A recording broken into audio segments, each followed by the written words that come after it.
Ladies and gentlemen, it's finally here. It is GM mode. This is the pay-per-view. This is the Great American Bash. I know I should have done this a long time ago, but 50-minute video or an hour-long video is pretty daunting. So I've been avoiding it, but it's finally here. And plus, I needed to finish up my universe mode as well. So I've been doing that stuff. This is what we got here. So we have a really good card coming up. We've got a really nice little base set down. We have our rivalries in place with everything we want, and we have number one contenders. It's all looking good. So I think we are on track for a really good rated pay-per-view. So to start it off, Cruiserweight Championship is on the line. Elijah Burke taking on Rey Mysterio, and Jeff Hardy will take on MVP for the United States Championship. Of course, the first match was a ladder match. The second one, tables match. This one, First Blood, Kane, Marcus Corvon, Hell in a Cell, Undertaker, CM Punk. Of course, Undertaker's match specialty, Batista versus John Cena World Heavyweight Championship is on the line. It's a last man standing match, which I think is John Cena's match specialty. So the Cruiserweight Championship on the line. Elijah Burke, of course, is the Cruiserweight Champion, and he'll be taking on Rey Mysterio. So let's go ahead and kick this pay-per-view off. Of course, we don't play the matches. It's like normal pay-per-view rules that I apply in all my videos. Don't play around with the the match. Leave it alone. So we won't play this matchup.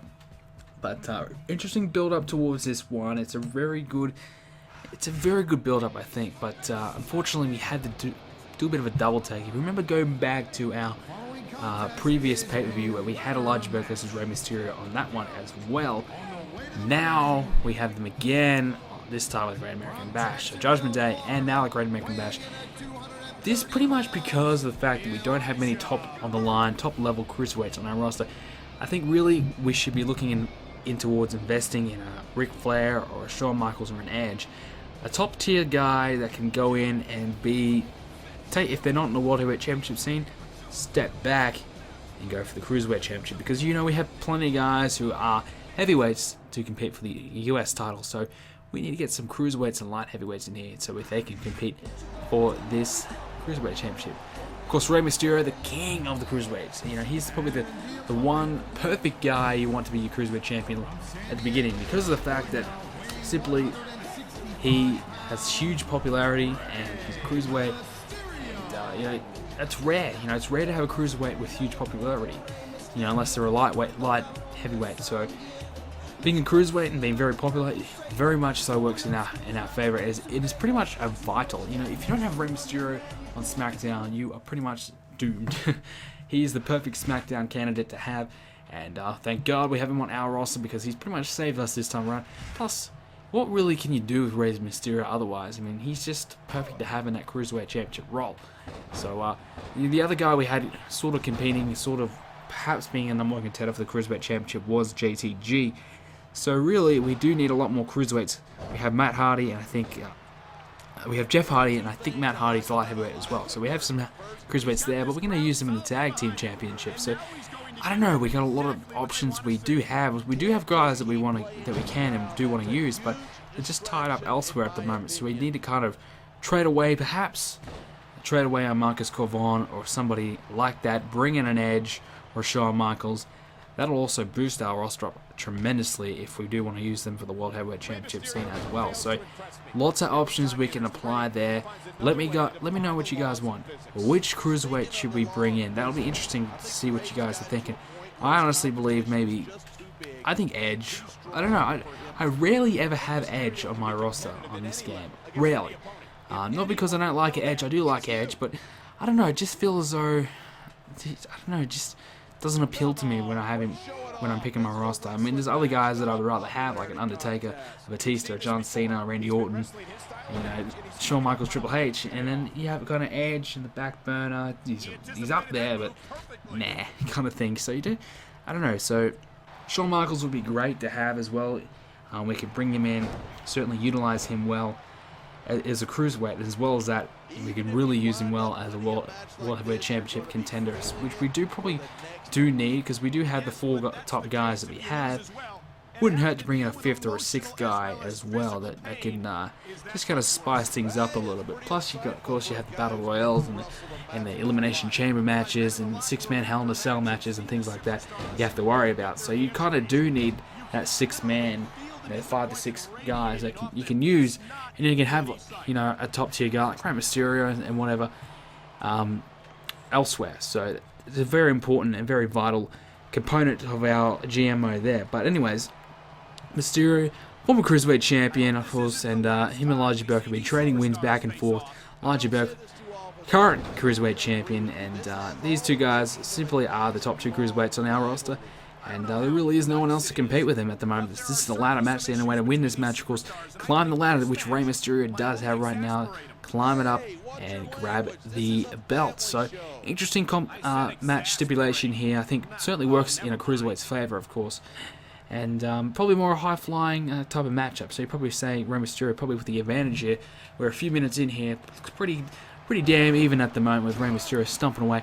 I think at the moment, I would like to see Elijah Burke remain champion. I don't know. I think Rey Mysterio, I've played so many GMOs where Rey Mysterio has been my Cruiserweight champion, so I don't mind him not having the belt. But if he did win the belt, yeah, that'd be fine, because he is the perfect Cruiserweight. He is the Cruiserweight. So he's the guy that you want to have the Cruiserweight championship. And then of course you can have Elijah Burke work elsewhere as well. But I kind of want to end this Elijah Burke and Rey Mysterio rivalry feud, whatever you want.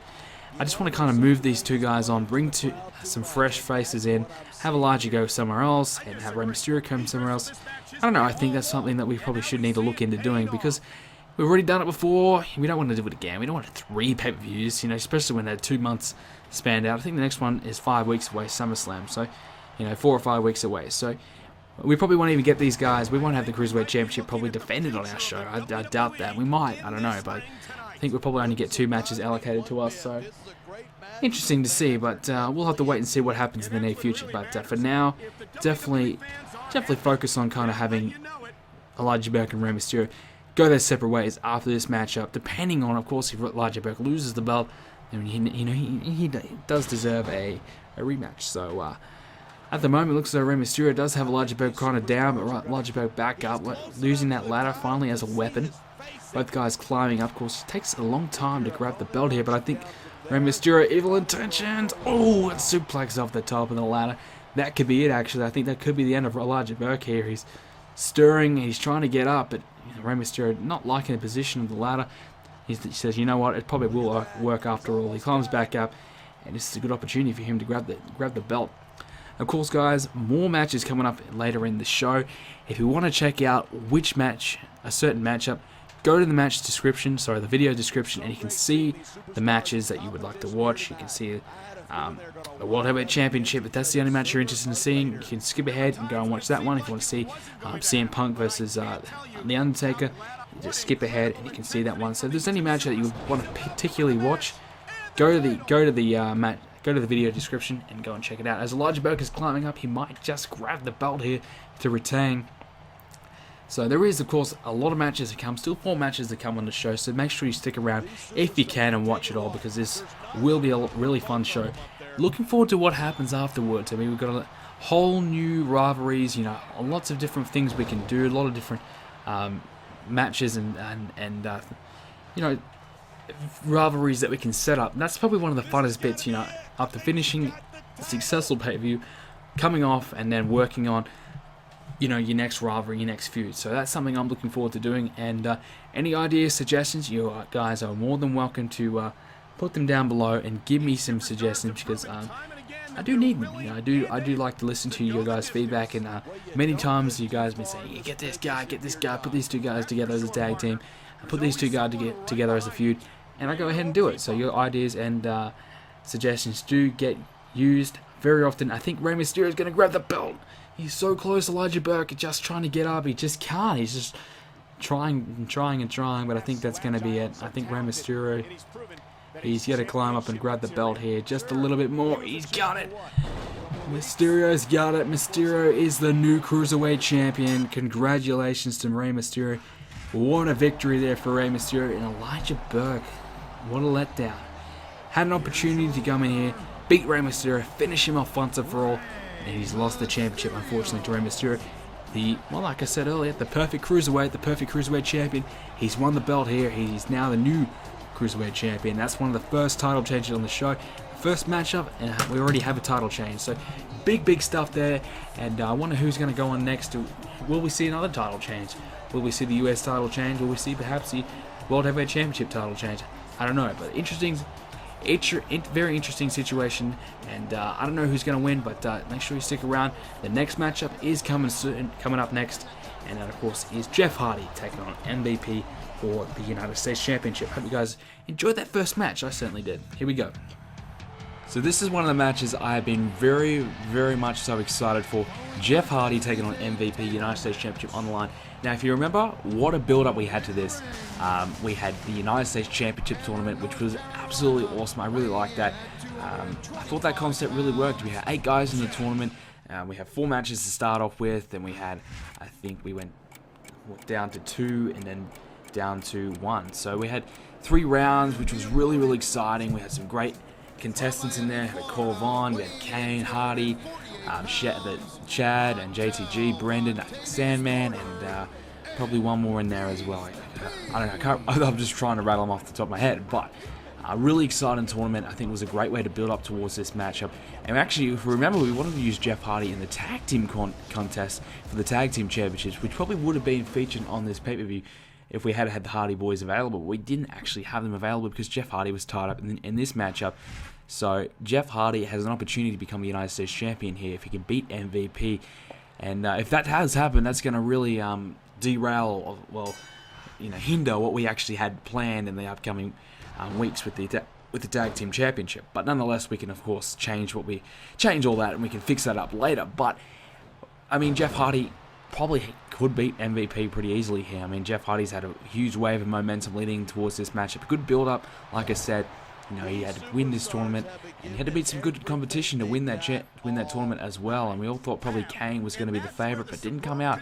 Jeff Hardy, one of the guys I probably least expected to win, and he ended up getting the W. So pretty good effort from Jeff Hardy, but he has to do one more matchup here if he wants to be the United States Champion. It's not over yet, and he has to beat MVP, which he certainly is capable of doing. And of course, we know we also brought Jeff Hardy in perhaps to use him in the Cruiserweight Championship scene. So, as we just saw with the Cruiserweight Championship, I think I did mention Jeff Hardy's name. So, Jeff Hardy is one of those guys that we can use in a variety of different ways. Probably 3 championships that we actually can use Jeff Hardy for. And if he gets that popular enough, he could even go for the World Heavyweight Championship. So, he's certainly one guy we can use in every single championship belt. So one of those real key players on our roster, even though he's not a huge player, he certainly still possesses a high amount of importance on our roster because of that factor. He has a tag team with the Hardy Boys. He's a Cruiserweight.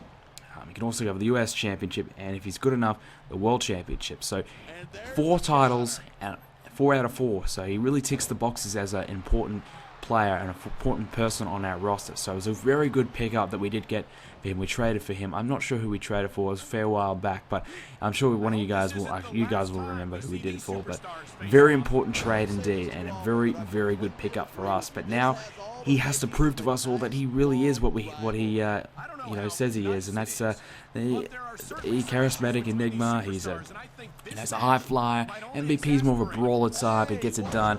MVP's pretty reliable in that ring. I mean, he's really had a good reign as a US champion so far. Of course, he had the huge feud with Kane, and that was back and forth back in Judgment Day.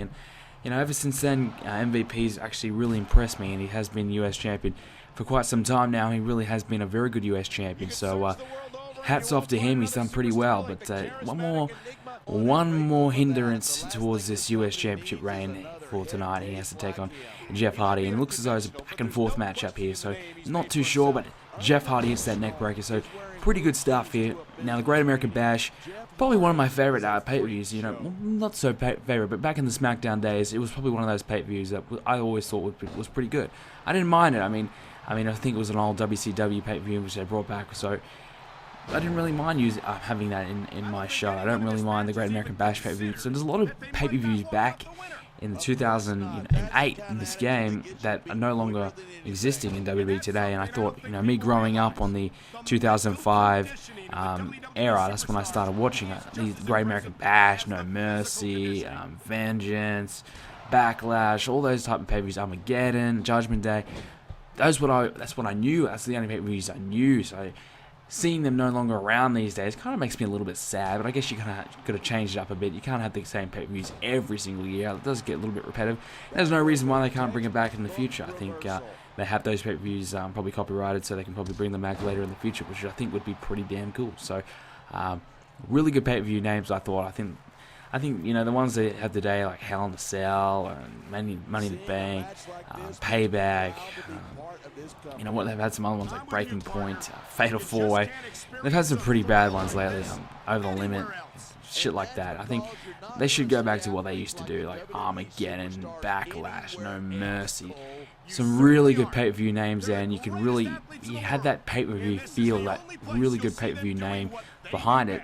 So I'm not too sure why they can those names, but whatever. So, of course, this match, guys, is a tables match. The only way to win is to go through the table. We have the table in the ring there. And of course, these matches are just showing some little bits of the matches, so not showing the full-length matches. Going back to the similar concept I used for Judgment Day, but I believe I'm going to be using a little bit longer, probably playing the full match for the two big main event matches. So, similar concept for the earlier matches, for the three mid-card matches, but for the big two main attraction show matches, we're going to play them in its full extent, if not fair length of it. So Jeff Hardy's in a bit of trouble here. MVP's got him up here. Ow! I thought he was going to go through the table there, but done well to avoid the table. But this is a back and forth match. Of course, if Jeff Hardy goes to the table, MVP will retain his US Championship, which would be a fair effort if he does end up retaining it, because Jeff Hardy is no easy competition here. And I think a tables match more so suits an MVP, I think. I don't know. It's probably not really doesn't suit either of them. But if it was a ladder match or a TLC match, definitely Jeff Hardy. But MVP, I think a tables match certainly would suit him, because you can take your time, you can just work your opponent down, then throw him to the table, which I think he might do here. This isn't...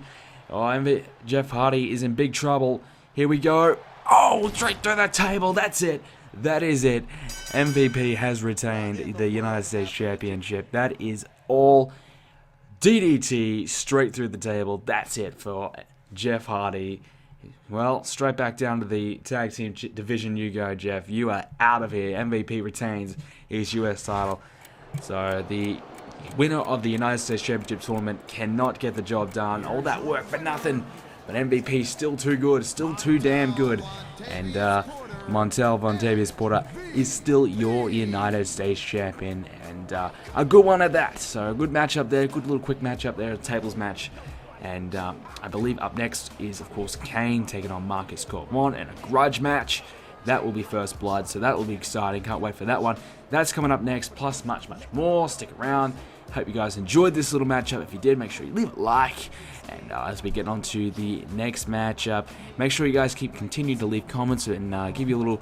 I would love for you guys to give a 5-star rating. Give your own 5-star rating on the pay-per-view. That would be pretty awesome. So, like how the similar system of how the game does it. So, we thought MVP with Jeff Hardy was a 3-star match. Put in the comments, and as well as all the other matches in the video. So this one is Kane. This one is Kane taking on Marcus Corvon, and this is a First Blood match. This is a grudge match. Now we know Kane and Corvon just simply don't like each other, and Marcus Corvon, he was up there, he was in the main event scene. He's dropped back a little bit now, and he certainly was a bit of a major player, but not so much now. I don't know what we can really do with Corvon. He was a big star on our brand, but he's kind of just fallen back a little bit, and there's a fair chance that he could get traded away in the near future for a high-profile caliber superstar in the near future. So he's going to have to continue winning here to try and impress me. Otherwise, there's a fair chance we could be offloading him to another brand. So he's going to have to really fight for his career, so to say, in this matchup. So something big. So some big implications here. So not to say it's a leaves the brand matchup, but it's more so, we need to find a use for Corvon, and so far hasn't really impressed me that much. But if he can put on a pretty good match rating here, we might keep him around for a little bit longer. But Kane taking on Corvon, this is a pretty good matchup, pretty exciting matchup. I mean, two bigger guys. Corvon not as tall as Kane, but still very muscular. The alpha male, as you can see on his tights. He certainly is a good competitor here for Kane, the 7-foot monster. He's such a dominant presence in the ring, Kane, and I'm surprised, like I said, that he didn't get it done in the US title tournament. I thought he would be taking on MVP again at the pay-per-view, and of course he had plenty of opportunities to get the US title away from MVP, and I think he was our US champion at the beginning of our GM mode. So surprising that Kane isn't the US champion or isn't in the World Heavyweight Championship scene, but his popularity is of course moving up. Now, in regards to our popularity, and I know probably a lot of you guys think, well, why don't you just trophy date everyone up to 9,900 popularity, then you're going to get 5-star ratings for every match. That's not the way I roll, man. That's not the way I do it. That's not the way I do these things. Simply, once everyone is 80 and above, it's all natural. All natural, baby. All natural, baby. Pretty much, the only way they're going to improve their popularity is if they win matches and if they win championships. So, as long as they're above 80, if they do fall, down to 75 or 70 range, I will bump them back up to 80. But once they're in 80, it's free game. I don't touch it, so it's naturally, the popularity is naturally there. So what I mean by that, natural contenders. So if, let's say, Kane wins, 15 matches in a row, his popularity goes to 95, he's going to be in contention for the World Heavyweight Championship, rather than me going, all right, let's trophy date him up to 100 popularity, and automatically he's in line for the contendership. But so he's going to have to earn it. He's going to have to earn the popularity to get the world title shot. So that's how I want to do my GM mode. I think that's much more entertaining. I think it actually gives a little bit more meaning towards matches, and you just don't. I don't know. I don't like it when people just trophy it, because once you get to 100 popularity, everything gets fucked up. Everything gets muddled up. It's crazy. It's who you want to be a contender isn't a contender. It's frustrating, and I have done it many times where I've just trophy dated everyone up to 100 popularity, and then you want, okay, let's say I want Batista and Undertaker for the World Championship. Oh, wait a minute, Batista has 100 popularity, but he's not a contender for the world title. But Chavo Guerrero is, so it's ridiculous. It's frustrating, so I'm gonna avoid that situation in my GM mode here, which I know, guys, that I haven't really been much attention to, and I apologize for that. It's gonna probably still be the case when 2K14 comes out. GM mode will be on the back burner, as I've said in the previous videos, but I will continue the series. We will get the series done, and the thing is, GM mode's 2008 Smackdown vs. Raw, it's an old game as it is, so it's not necessarily a game where I have to pump it out while it's still new and while you guys are still liking it. It's still a relatively fun game to watch. I really enjoyed watching GM mode. Actually, it's probably one of my favorite modes to watch. One of my favorite types of games to watch. But I think it's certainly one of my favorite types of games to play. In the old Smackdown vs. Raws were definitely the shit. I love these games. So the games in the GM mode is old, but it's still exciting to watch. But what I mean by old is, we don't have to keep pumping it out while it's new, while everyone's searching it up. If people want to watch it, they want to watch it, but it's not going anywhere. It's not getting any, newer, so it's not going to rise in popularity all of a sudden. It's still going to be just a steady viewership, steady amount of people who actually are interested in watching it. So that's the thing that helps GM mode in that sense, because I don't have to do a GM mode all the time, to capitalize on the popularity of it, because it's just not going to rise. And as I say that, a big headbutt finishes Marcus Corvon there. I know I didn't really talk over that match too much. I apologize for that, but Kane has defeated Marcus Corvon, and what could potentially move Kane up into that main event scene. We'll have to see how his popularity is going. Huge win there for Kane, beating Marcus Corvon in that grudge match. Big headbutt, busting Corvon open, getting first blood. Congratulations to Kane. Very well done there. A former US champion. He wants to get that championship back, or perhaps move himself into the World Heavyweight Championship scene. But nonetheless, big win for Kane. First blood here on the Great American Bash pay-per-view, here on our General Manager mode. This is episode 18. Hope you guys have been enjoying it so far. What do you think? What do you give this match? A little bit of a, I think it was a pretty decent matchup. Of course, these matches are cut down a little bit, so you don't see the full extent of the match, because that was a pretty short one actually, but nonetheless still exciting. And so what I was referring to, as we see, we're just seeing what we've done so far. We are now moving on to one of the main event matches. So this will be played in its full entirety. So this should be a really good matchup. So what I was trying to say is, in GM mode, you can stick it around. You can just do it here and there, and you're probably going to still get the same amount of viewers, anyways. But I will continue this GM mode series. It will be done. It can be on the back burner for a while, but it will still be done here and there, and you'll still get your GM mode fix from me, because I love doing GM mode. Probably will go on and maybe do like 2 months worth of GM mode of in-game, so play up to the next pay-per-view or something and get a lot done, and then I can just have it there, and when I have time to upload and I need a video, throw GM mode up for you guys. So that can be easily done, as we have the Undertaker coming out here to take on CM Punk, and this should be a really good matchup here. We've seen CM Punk and Undertaker go at it for weeks and weeks and weeks. We've seen Undertaker and John Cena, they went at it for a while.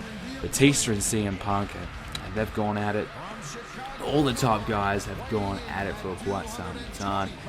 So this will be a good matchup. I'm looking forward to this one. I think this could be match of the night. In fact, I think the 2 main events are going to be absolutely incredible. As of course, we have a last man standing match, Batista versus John Cena for the World Heavyweight Championship coming up. That will be really good. I can't wait for that one. But for now, CM Punk taking on the Undertaker, which I thought the Undertaker probably would have won the World Heavyweight Championship. I think, he was the World Heavyweight Champion for, I think 1 episode of GM mode or something. I don't know, not long at all. He had a very small reign as World Heavyweight Champion, but nonetheless, still a World Heavyweight Champion in his own right. And of course, I have actually documented everything that's happened on our GM mode. So every title change and how long each person has had the championship for. I've said this before, and I posted pictures up on my Twitter, which is BrendenPlayz, of pictures of, of me with all my notes and everything I've done on GM mode. So I've actually, written down all the history behind the GM mode, which I think is cool, because, we can go back later on and kind of reflect on it and see, okay, we had the Undertaker, he had 6 title reigns for now GM mode, and for a total of 25 weeks or something like that, so it was something cool like that, and we can go and we can have the stats, we can have the, the history behind it, we can reflect on it. I think that's a pretty cool thing to do. And I don't know if it's probably been done, but I think it's a pretty cool idea to do. And we have CM Punk and Undertaker not wasting any time here. They're going to go outside the ring here. They're going to, just fight it out outside him, which why not? I mean, go for it. Let's go outside and let's kick each other's ass. And we have CM Punk putting the Undertaker in a headlock here. So good start to this matchup for CM Punk. But Undertaker, CM Punk. Undertaker throwing CM Punk into that cell, and that is gotta hurt. And Undertaker deciding, I'm gonna go back in the ring here, and Punk will follow. Now this has been a back and forth build up. We had a clear, distinctive, decision making process on where we wanted to go for the world title. Had Undertaker pretty much. We had the Undertaker pretty much. He had plenty of shots for the world title, and he didn't get it done against Cena, so we had to bring in some main event guys. We brought in Batista through a trade, of course. We brought him in, so we decided, okay, we'll put him in the world title scene. I think we had CM Punk versus Corvon at the previous pay-per-view on Judgment Day, and we decided, CM Punk, I think, won that match. Actually, no, I don't think CM Punk won. I think Corvon won. I'm not sure. But CM Punk, nonetheless, moved up more so into the main event scene and taking on the Undertaker, who's no longer getting a title shot. So we decided, Punk, Undertaker, Hell in a Cell. And why not? It sounds like a pretty good matchup to me, as we have Undertaker in a bit of predicament here, a submission maneuver, but no way we'll take a tap so easily. This is Hell in a Cell. This is his playground. This is his match specialty, which of course is what we need to aim for. We need to get match specialties to boost up our ratings for our GMO, because if we have match specialties in our match specialties, our ratings will go up, because obviously the Undertaker's match is going to improve because he's so good at Hell in a Cell matches. So naturally the game will recognize, okay, well, Undertaker match specialty Hell in a Cell. That means he must be really good at Hell in a Cell matches. So that match will automatically improve in quality, and therefore the rating will go up. As well as that, you have a 8-week feud behind it. I think it's 8 weeks. I think maybe not. Very up though. So we have a 2 thumbed up feud behind it as well. And plus the high popularity both these guys have. So I think these guys are in the mid-90s, if not high 90s. So really good factors behind this match. All these factors probably lead towards a 5-star match. And we have probably 1-2 5-star matches on this pay-per-view. I think we probably could get a 5-star rated pay-per-view, which is what we were aiming for. The rating system for the shows, for the brands, is really fucked up. You get a good show, and if you get a big pay-per-view, your fans, they skyrocket, and then the next week they're all gone. So, or the next show they're all gone. So that's weird like that. But I don't know. Maybe it means you had a huge buy rate, or I don't know. I really don't get it. But I think that even if you have a good pay-per-view, it's not really going to have much of an impact on your Smackdown show. Some might encourage some extra viewers, but I'm pretty sure it just doesn't really have any effect on it at all. And the rating system of the oppositions, the enemy brands, I guess you could say, is really fucked up too. They get the best match on the show was 3-star, yet they get a 4.5-star rated show, which is ridiculous. But it's many flaws in this game as it is. It's an old game, whatever. But I think that because of that, it's so difficult to have the best brand. And we don't want to do too much. I think we don't want to do too many factors in making our brand good, to the best. And what I mean by that is we don't want to trophy date everyone up so we get Triple H, Shawn Michaels, Edge. We don't want to get all the top guys straight away. We want to have a slow, progressive build. So maybe in the next month or two we might get another a top star, but we also want to have a really good mid-card division, and we don't want to just have, we don't want to have Triple H taking on, Shawn Michaels for the United States Championship. As much as how great that sounds, we don't want that to happen. We want to have mid-card guys who are distinctive mid-card guys, like, your Johnny Nitro, your Sandman, guys like that. So you want to have that. You want to have that clear distinction in your brand, and I think that's important. Even though we could have the odd main event guy come back down for the US title feud or something like that, which would be good, and by no means is that a bad thing. Of course, that'll boost the match rating of that, and probably your interest in the match will actually improve. Because I know you guys would probably much rather see the top guys like Edge, and you know who they are, all the top guys, competing on my brand, and that's it. But I think, in my own way, I think I'd much rather see the clear distinction of a mid-card, of a cruiserweight, a tag team in a main event division. Now, I know I'm just rattling on here, so we have a world title. We have a big matchup here. We have the world title coming up next, and I think that's actually going to probably be a really good matchup. A last man standing match show. I think we have the potential for 2 5-star rated matches on this show. Pretty clearly evident that CM Punk is not in good condition at the moment, but he is getting the upper hand here now on the Undertaker, getting him in a submission hold, but the Undertaker tries to gets out of that armbar quite comfortably and hits him with a nice little kick right to the head. But the Undertaker straight back up, goes for a clothesline, missing, and CM Punk looking to finish off the Undertaker here. But I think Undertaker certainly looking in the best shape at the moment, but CM Punk getting some momentum, taking the Undertaker outside the ring. And now we might be seeing the cell used here, but you can see CM Punk's body is quite in that orange to red zone. Undertaker in the yellow zone, and now CM Punk takes it to the Undertaker. CM Punk now has his finisher. If he can hit the GTS on the Undertaker, that's gonna be it. Here we go. Undertaker, you're gonna have to try and avoid this here. And this is a back and forth matchup. Both guys being very competitive. CM Punk going to save his finisher, and I think that clothesline almost took off Punk's head. Wow. Now a submission hold. He's got the legs wrapped around CM Punk's throat. Punk is in a big predicament here. He's in big trouble. And he taps. CM Punk taps the arm breaker. And Undertaker, I've never seen him win a match with that, but nonetheless, it's enough. CM Punk, the damage has been done and has tapped out. And that could be it.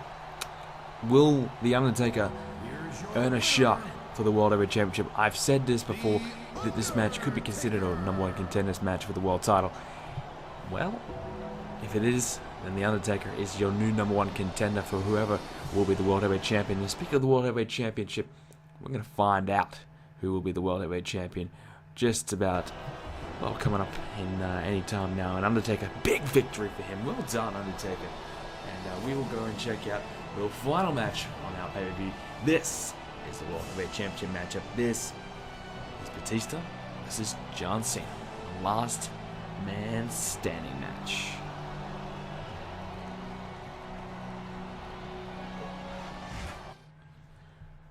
Alrighty, so we are getting ready now for the big matchup. Here we go.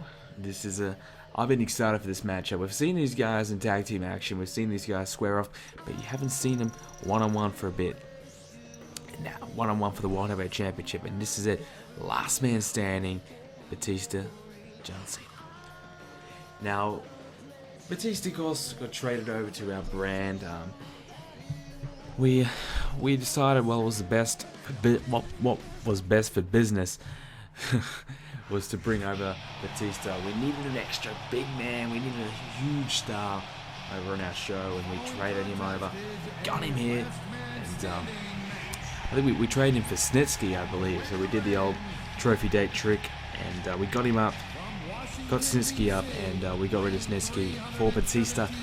And immediately we threw Batista in the World Heavyweight Championship scene. We knew he was going to be huge. We knew he was going to make a massive impact on our show. And John Cena has an opportunity to beat Batista and take him out of contention for the world title. But I believe that Batista's going to get it done here. He's my tip. I think he's just come over. He's got his first championship matchup here. And honestly, I can't see him losing this. I mean, Cena's been strong. He's beat The Undertaker. He's beat Punk. He's beat them all, but I just can't see him beating Batista one-on-one here for the title here at the Great American Bash. But while saying that, you have to consider that this is John Cena's match specialty, last man standing match. And we spoke about this earlier with the match specialty, of course. Is going to increase the ratings. So this should, of course, in turn, perhaps make this a higher rated matchup. We hope. I think we could probably get around the 5-star rated matchup. I hope. So that would be exciting if we do. I think that would be pretty. I think it will probably make our pay-per-view 5-star rated. If we get 2 5-star rated matches, I think we probably should be about right. At least get a 4.5-star rated show at worst, I would assume. So I think the other matches will probably get around 4-star. I think the 2 main events will more than likely get 5-star each, I would hope. That would be good. I mean, if we can get a 5-star rated show, I think we got Judgment Day 5-star rated as well. So surprisingly. So that will increase our GM of the Year award percentage quite a substantial amount. I think that'll work in our favor pretty well. And here we go. Batista and John Cena. They're about to square off now. This should be a really good match. I'm excited for this one. And Batista, look at him, 300 pounds. He's a monster. Hasn't been a world champion. Hasn't been a champion in our GMO. But Cena has held the championship for quite some time. Of course, knocking out The Undertaker early on in our GM mode, and has held it since. And what is it now? I think this is we went April, Backlash, May, Judgment Day. So this will be in July. So we're just about to head into August. So he has held the championship for quite some time. 18 episodes into the GM mode. I'd probably say he's held it for what, 17, 16? So he's held it for quite some time if you are new to the series. So this is going to be a tough challenge for Batista coming into this matchup, who hasn't been a world champion yet, hasn't really proven himself to be hasn't really, proven that he's worth the hype that he was all, you know, that he is who he says he is, and the animal, the beast. But I think Cena has certainly got his work cut out for him tonight. And you know, there's a lot of stuff, there's a lot of matches we can do. I mean, I think we only have really 4 main event guys. You know, it's Batista, Undertaker, CM Punk, and John Cena. So I think we might need to look into bringing up another 2 guys. I think 2 main event guys. We've spoken about this before as well. We need to try and bring up a couple more guys, and there's room for either, you know, like a Kane to move up, or, you know, Corvon to get back up to where he was, or trade out somebody, get someone new in. And I think you guys would probably rather me trade someone new in. There's a big spear there from Batista. Cena's ribs now in the yellow zone. Oh, what a spear. I think you guys would probably want me to trade out somebody and bring in somebody new, someone exciting. And I think I probably will do that. I think I will bring in a new superstar of some sorts. Who it will be, I don't know. We don't really want to, like I've said, we don't want to overload our roster, but I think we have room to bring in someone else. And I think maybe, you know, we could bring in, you know, Shawn Michaels or an Edge or somebody like that. I don't know, but I'll have a look and see who we can get, see who we can trade out, and you never know, we might do it together. I might do it on my next episode. We'll have a look. And interesting times ahead. I believe SummerSlam is up next, so that means we're probably only going to get 2 matches, I think, maybe 1, as there seems to be the trend, only getting 1 match at interpromotional pay-per-views, which sucks, but I think we'll probably only get 1 match up there, which will be pretty lame. And there's Batista. I think he's going to hit Batista bomb already. He's hit the Batista bomb. Cena's done. He's in the yellow zone. I think we could have a new World Heavyweight Champion. What? No, but what the hell are you doing, Batista? He's got Cena back up. He's grabbed him back up. I guess he wants to do some more damage before he goes for the 10 count. So I think we'll probably only get 1 matchup at the pay-per-view next up. So probably only going to be a short little episode when we do the pay-per-view. But we'll probably only going to be the World Heavyweight Championship matchup. We might do like a Fatal 4-Way matchup or something like that. You know, get more people involved. I think the SummerSlam had the Elimination Chamber. I know it used to back in the day, but I think there is New Year's Revolution in this game. The resolution. So it might be the Elimination Chamber there, but I'm pretty sure it's an interpromotional pay-per-view that has the Elimination Chamber on it. I don't know, but I think there will be an interpromotional matchup, so we might have to use someone to some other guys somewhere else. But I think we definitely will get 1 matchup to do our world title. So we're gonna have to start this next feud straight away, whoever it will be, and get it going straight up. And so we can have at least 2. I probably won't get 2 thumbed up rating. We'll probably at least a 1 thumbed up rated rivalry would be half decent, I guess. You know, might get us 4-star, 4.5 star, depends who's in it. But you know, we'll see what we can do. But yeah, Cena taking down Batista. Cena's already quite substantially hurt. Batista's still looking pretty good, so you'd have to say Batista's certainly in the driver's seat right now to take out this world title matchup. But Batista is in trouble now as Cena has his finisher.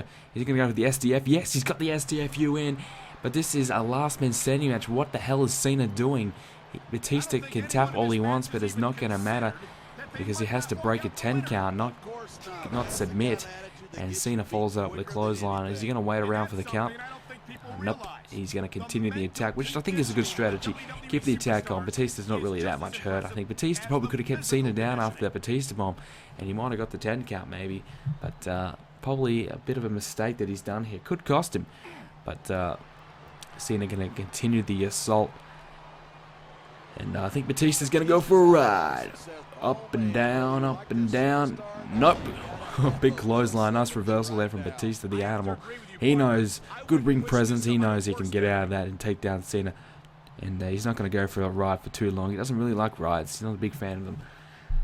And both guys just sizing each other up here, just kind of giving each other a bit of a look. And probably giving themselves a bit of a rest up. They've gone out pretty hard early on. And Cena with a nice side slam there, taking down Batista. So the next contender, we've already had Undertaker win.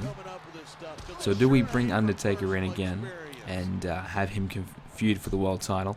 We probably should do that. I probably should count that Hell in a Cell as the #1 contenders match, or at least put Undertaker in next in line and make him work again, have him another matchup to earn his contendership of some sort. Batista's in trouble. Cena, he's got it. FU. Cena hits the FU. This is it. What the hell's he doing? He's going up top. What the hell are you doing, Cena? Oh, I'm gonna say, straight away getting up at FU, and he's back up to his feet. Cena, he's gonna have to try and take down another wave. The FU and the SDFU not doing the damage. And Batista only in the yellow zone. There's a nice Russian leg sweep there, taking down John Cena, who is in the orange zone. And what's Batista gonna fling Cena across the ring? And he's getting closer and closer to another finisher here. You just get the feeling if he hits another Batista bomb, that's gonna be it. Because Cena is now red. You can see the pain. He's groggy. He's holding his ribs. Batista almost took his head off with that clothesline there as well. Oh, this is not going to be good. There's another clothesline, and Batista just working him away. He knows he's almost got Cena done. Pounding away here, rights and lefts. And Cena trying to fight back. Cena's trying to fight back, but it's not going to be enough. And I think this could be Cena's judgment day. Here we go, baby. Here we go. Up, down. And that's it. That is it. Just cover him. Oh, I mean, well, even I thought it was a pinfall match. I'm thinking, what the hell is he doing standing there looking at him? But it is last man standing. We're at a 6 count. Of course, you have the only way to win is a 10 count. And I think Cena's done. Cena hasn't moved an inch. 9, 10. New World Heavyweight Champion Batista. What a matchup, ladies and gentlemen. I tipped it. I said Batista was going to win it, and he did. The Smackdown's newest or biggest trade has done it. He's taken over the brand now. He's come in from enemy territory, and now he's won the World Championship belt as well, beating John Cena and ending his title reign. A pretty good title reign, but Batista, too damn good. New World Heavyweight Champion. What a match there. And what a pay-per-view. Pretty good show, I think. I think we probably will rate pretty highly in that one. A little longer than the previous one, but nonetheless, still really good. I enjoyed it. Hope you guys enjoyed it. If you did, leave a like. And you got to subscribe if you want to see more GM mode, of course. And if you want to follow me on Twitter as well, that'd be really good. You can follow me and get all the latest updates as to when I'm going to do my next videos. You can ask me questions. You can do all that kind of, you know how it all works. So make sure you go ahead and do that. And we will just go check out what is happening in our ratings and how we scored. So the Great American Bash, all done and dusted. How did we go? 5 stars. Oh yeah. Well, we got what we wanted. Thank God for that. So making the pay-per-view best it can be. So we got a 5-star rating. Damn, we did well. I think we did really well. Let's check it out. 4.5 star for the ladder matchup for the Cruiserweight Championship. 4 star for the US title. 4 star for the Grudge match. 5 star and 5 star. Yes, I'm happy. Very happy. 5-star rated pay-per-view. Great show. Oh yeah, and you can see the fans going crazy for us. Damn. Hope you guys enjoyed it. 5-star rated show. There's your new champions. We got 2 new champions on the show, and find out what's going to happen next in our GM mode, and plus a lot more in the next episode. So go ahead, subscribe. It's coming up real soon. Thanks guys for watching. I'll see you next time.